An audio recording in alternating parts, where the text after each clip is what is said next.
Okay, so part three.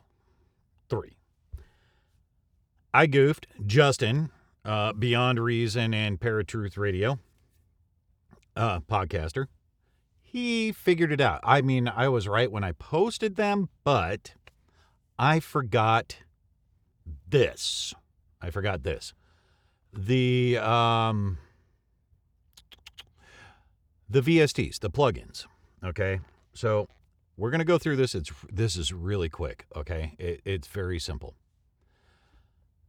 Okay, so most of your VSTs, if we go into, let me get into my PC here, out of what I was doing over here.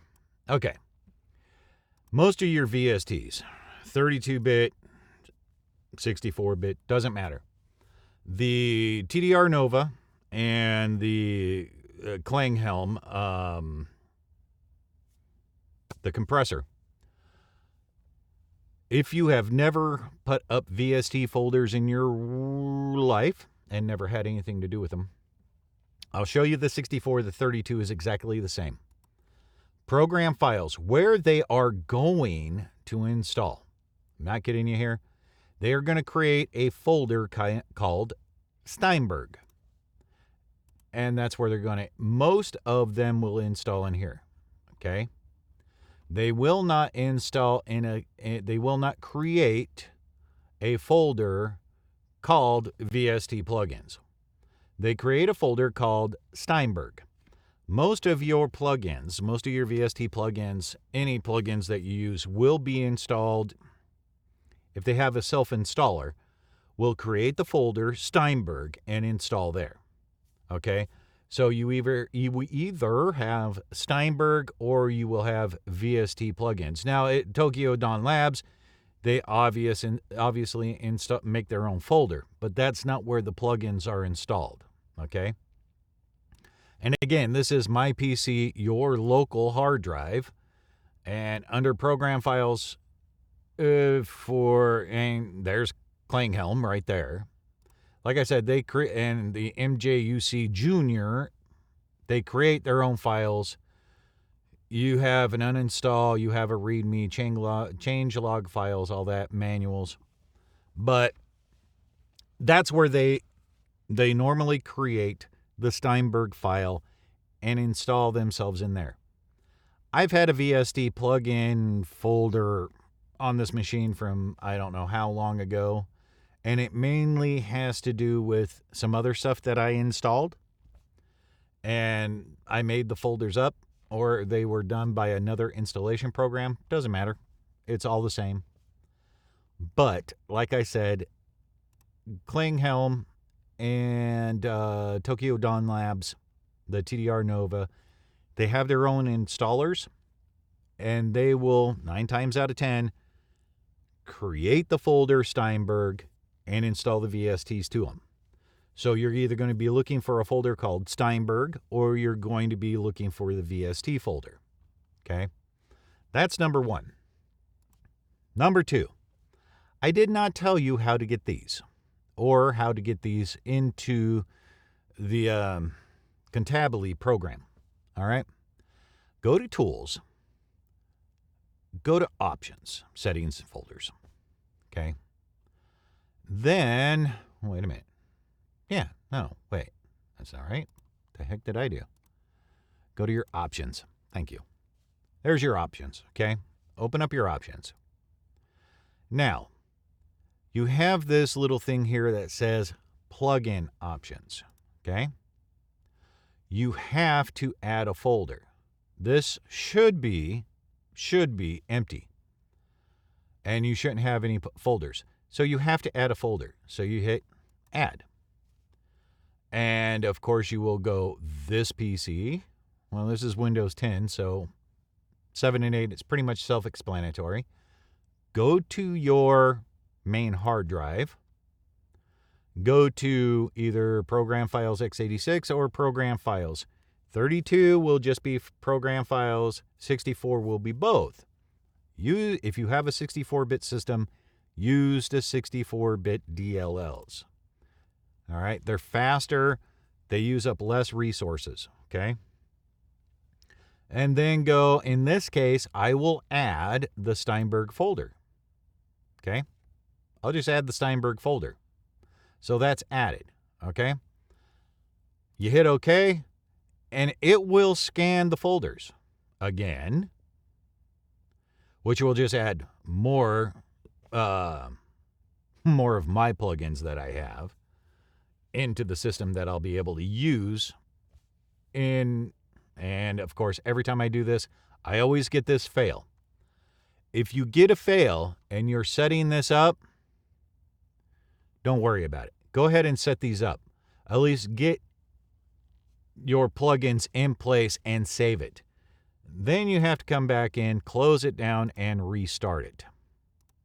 Because basically that's the audio engine that is failing. All right?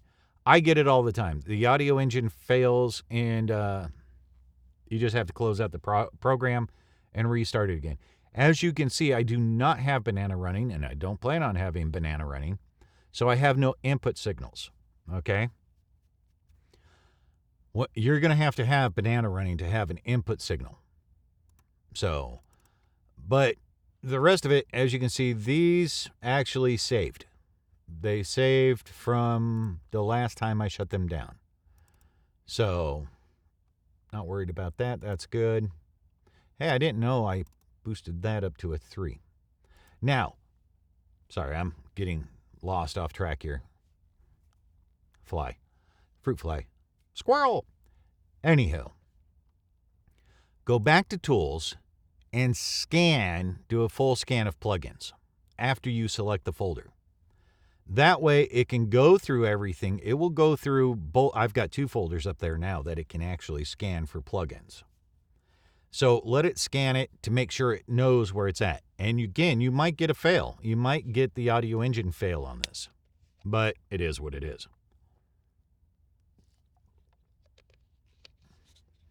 But when you add a folder, you have to make it scan the folder. It does so on its own. Initially, it puts it through a quick scan, put it through a full scan, just to be on the safe side. But that's only when you add a folder. And then once you add a folder, once this gets done scanning all the friggin' DLLs, I have a lot of plugins. And some of them are kind of more stupid than others. So,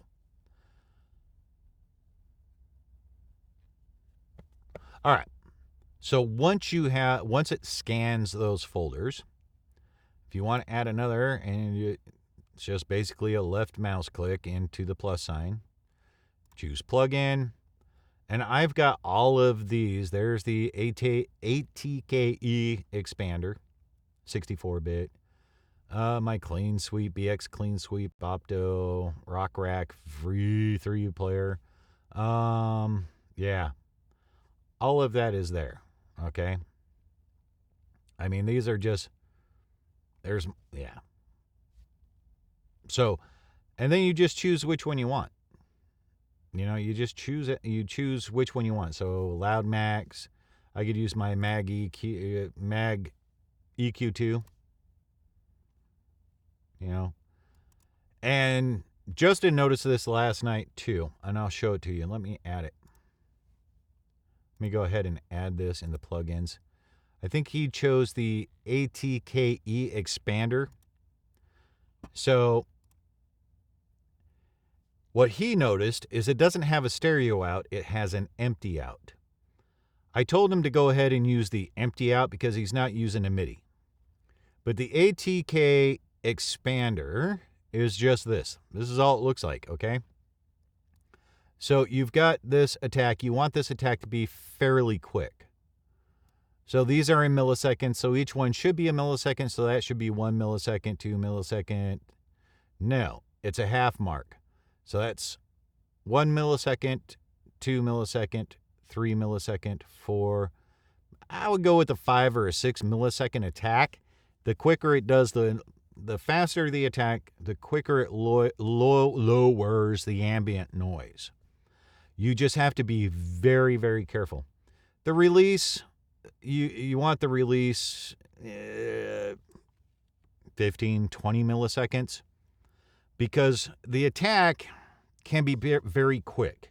The release, you want it to be a little bit more because you don't want it cutting off syllables.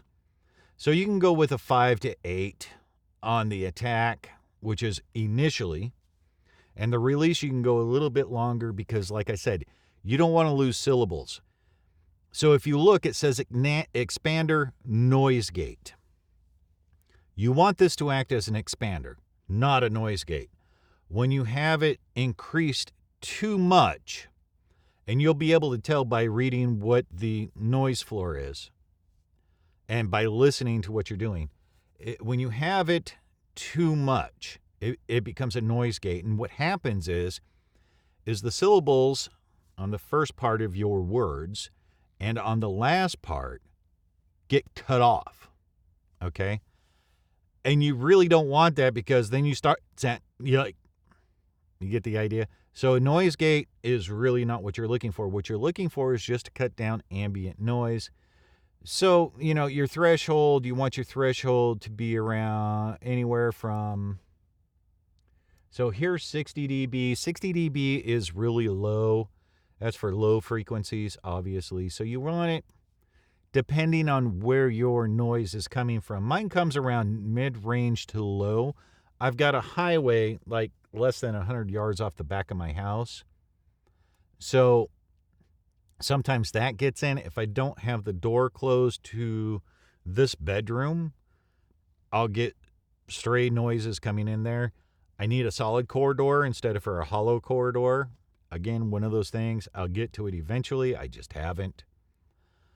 So you want this threshold to be, you don't want it to be at 0 dB, maybe 30 dB, which would be about midway.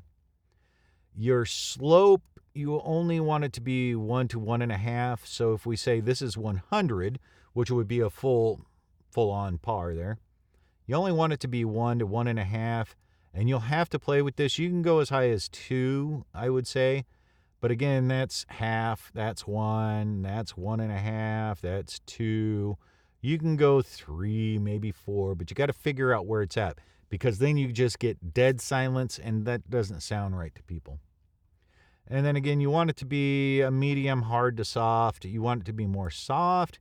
And again, you have a makeup gain area if you need it, okay? And this is, if you look, export program, right? Export bank. So if you export bank, what you're doing is it's like a backup to what this setting is. So, and then this is all pretty much self-explanatory. But once you get all this set, like I said, whatever you do up here on the mic, you do down in Skype, right?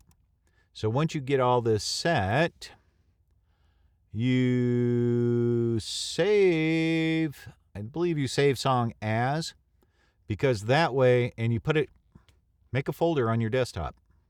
Call it your program's name, right?